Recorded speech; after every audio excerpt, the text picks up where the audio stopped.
Today we're talking about investing in yourself, investing financially. Two different premises that go hand in hand. Talking about it in this video, so make sure you stay tuned. Obviously, the hardest part about investing really being realistic. Now, I've talked about this in other videos before with day trading, with patience, with having a realistic kind of outlook on your investing strategy, kind of a goal. You know, what are you really investing for? What are you looking to get out of investing? Now, we're gonna talk about two types of investing in this video. We're talking about the financial investing. We're talking about kind of personal investing, investing in yourself. But this whole premise here applies to both of those types of investing, because the biggest problem for me, the biggest problem I think for a lot of people out there, kind of at my stage in life, in my age, maybe younger, the biggest problem is we want those instant returns. We want that self gratification, and we want it now. We want it instantly. We got Instagram, we got fast food, we want everything. We want to order it, and we want to get it right now. We want to eat it, and we want to enjoy the fruits of our labor. But that's not how it works, at least with investing in a long-term opportunity. It's one thing to go out and buy a penny stock that goes to the moon and make a lot of money in one day. Is that going to be realistic? It's going to happen every single day? Probably not. It's the same thing with putting in work with your personal investments as well. If you're putting in a lot of work at the gym and you're going to the gym every day, you're not going to see instant returns. You're not going to see instant results. And I think that's one of the biggest challenges for me personally, and for other people out there who are trying to become an investor and trying to be financially smart with their money. And I really wish I would have understood this 5, 6, 7 years ago, because I would be much better off today. And it's not really one of those things you can sit here all day long and kind of wish and hope. It's one of those things that you just have to acknowledge and say, yeah, I didn't make the best choices when I was younger, but it's time for me to make better choices now. I guess we'll talk about the money aspect first, because people care about money more than most other things. Now, for me, I think the biggest feat to get over, or the biggest kind of hurdle for my investing strategy, really is to find money or set aside money that I'm not going to really even think about. So if I set aside $500, $1,000 a month, if I set it aside, I buy something that I can't touch for 5, 6, 10 years, whatever the investment kind of strategy is. If I buy that asset and I forget about it, that's the best way for me to invest. Now, people might say that I don't have self-control, that I should be able to buy this and hold this and do this.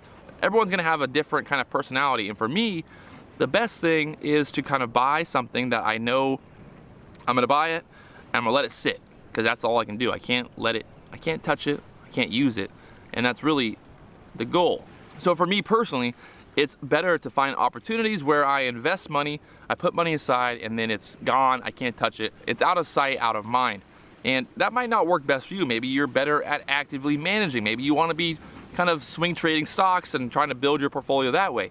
For me personally, I'm just not the best swing trader, because I don't have patience, I guess, is the best way to put it. I don't have a lot of patience. I think you've seen that from my other videos as well, talking about not having patience. So that's obviously one of those things that I'm battling as an investor or as a trader, is kind of building up that patience over time. It's hard to be a day trader and also invest long term, because when a stock goes up and you're up 10, 20% and you're in the green, it's hard to hold it, because as a day trader, it's like, hey, I need to lock in that profit, I need to lock it in.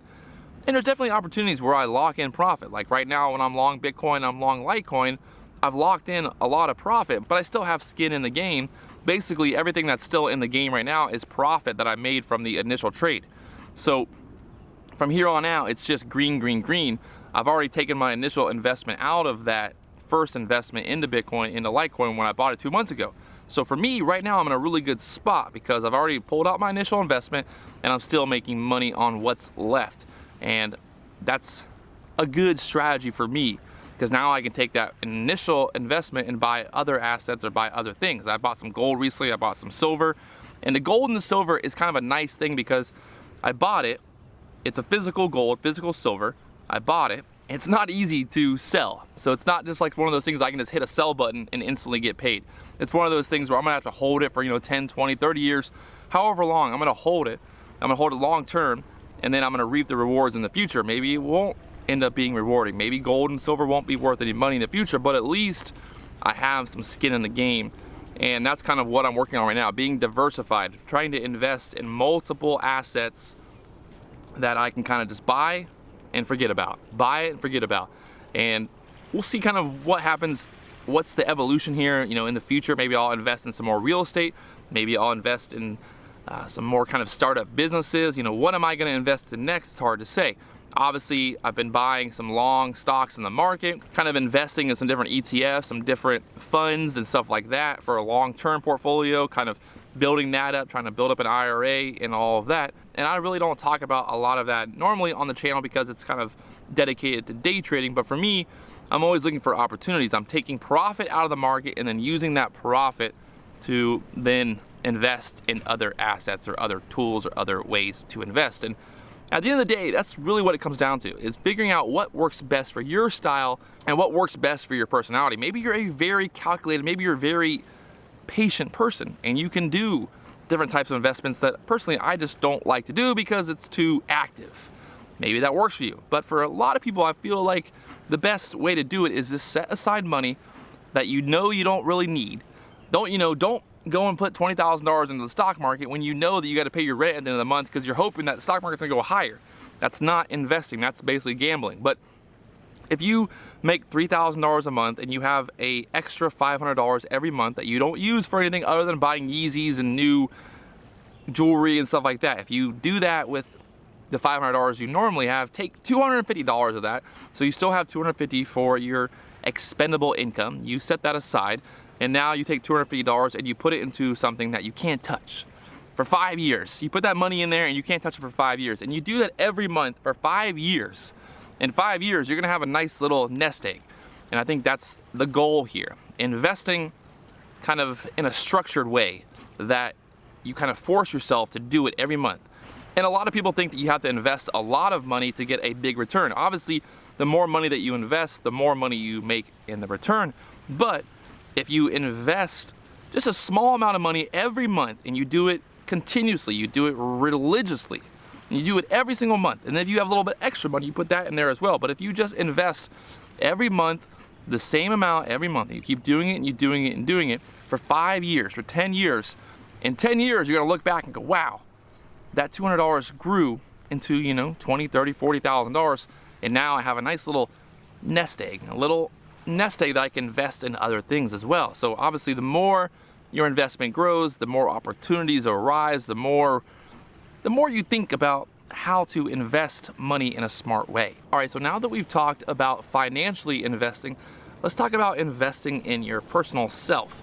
Now, this could be multiple things, obviously. This could come down to losing weight, you know, going to the gym. This could come down to studying a new language. This could come down to just personal things that you can do to invest in yourself long term.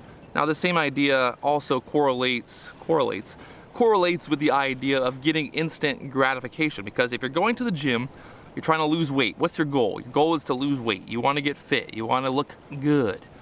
Now, those are your goals. You're not going to get instant. It's not going to be like one day at the gym, I'm looking with a six-pack. I've tried it. I went to the gym and I did 1,000 crunches. I thought I could just get an instant six-pack. Well, it just didn't work. It wasn't that easy. So that's one thing to remember. Even when you're investing financially or you're investing in yourself, those instant returns just aren't going to come. Now, obviously, you can go and get a belly tuck. You can go do plastic surgery to make yourself look better. I might invest in some plastic surgery here at some point and make my head smaller. Not sure it's possible, but I could go for a head reduction. My head is just really big. Figuring out, you know, what's your goal today? What's your goal in the future? You know, let's figure out what's your goal 10 years from now. 10 years from now, where do you want to be? What's your job? What do you want to be doing? What do you want to be making money-wise? Where do you want to be living at? All those things you need to consider. But you also have to consider, how do you get there? What are the steps? And I think a lot of people don't really go about it in the right way. If you're trying to be a professional, if you're trying to be a business owner, you got to figure out, you know, what skill do you need to learn today? Amount of money are you going to need? And then also figuring out, you know, what you need to learn to become a business owner. If you want to open a coffee shop, you need to learn about coffee. You need to have experience. You need to probably go work at multiple coffee shops so you can figure out how to open your own coffee shop. And it's going to be a slow process at the beginning. You're not always going to be just bam, right on Shark Tank with your new idea. But you have to kind of figure out what's your passion and what are you passionate about and what do you want to do with your life. Because it all goes back to that same idea of instant. Everybody wants instant gratification. But the hardest thing to do is to put in the work and not get a reward. When I first started the YouTube channel, there was no reward. It was just people hating on the videos. There was no money, there was no ad revenue, none of that stuff like that. No affiliate deals. It was just me grinding it out, me making videos with little return. And everybody said I was silly, everyone said I was stupid for wasting my time. But now they're all like, that was a good investment because you spent time, you put time and effort into it, and now you're getting rewarded because you put in the effort, you put in the time, and you put in the work. And that's what it comes down to. It's the same as investing, but you're not, obviously investing capital, you're investing time. And I think this is why this correlates so well. Investing money, investing time, getting different rewards for different types of outcomes. If you're putting in the time, you're putting in the effort to become an entrepreneur, to become a firefighter, to become a welder, whatever you're putting your time and effort into. If you're putting in the time, you're putting in the effort, what's gonna be the reward in the end? You have to have that long-term goal. And you gotta be consistent. You can't start a YouTube channel and only post one video every couple months. You have to be consistently working towards that goal with little reward. And that comes for almost pretty much everything. If you wanna be whatever you wanna be, whatever job you wanna have, you have to put in the effort. You gotta put in the time. You gotta be the person who shows up before everybody else and who leaves after everybody else. And then, once you've worked 8 hours a day, you gotta go home and you gotta figure out how can you get ahead of the other person who's also working 8 hours a day.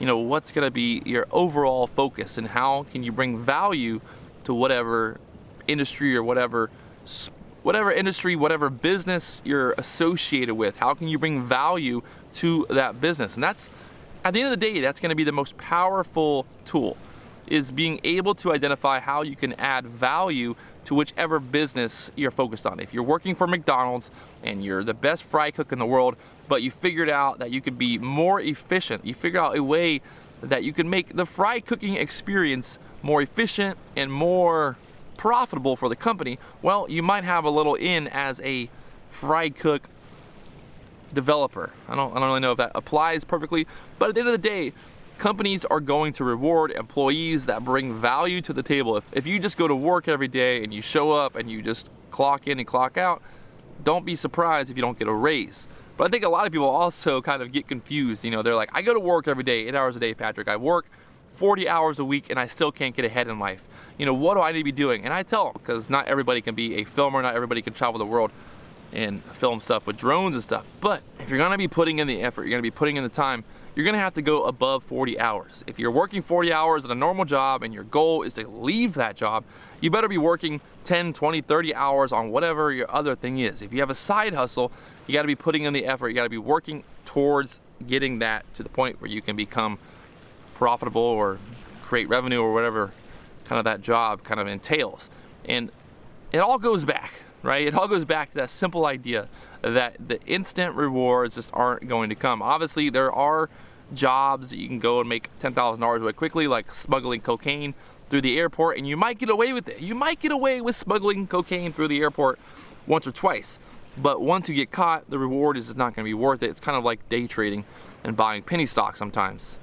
You might make a lot of money one day, but you're going to end up losing more money the next day. So smuggling cocaine, day trading, it's very similar. This is not good for my thesis here. It comes down to having a plan, having a process, and then investing money that you have, investing money, and then investing your time, being passionate about whatever it is. If you want to become the best fry cook in the world, well, you better get out there and you better start frying some fries, my friends. You can't sit at home and tell your mommy and daddy that you want to be the best fry cook. I just want to be a cook. I want to be the best cook. Well, if you don't put in the effort, you don't put in the time, you don't get that instant gratification, you don't keep grinding, when everybody else tells you that you can't do it, it's not going to be possible, it's not going to happen.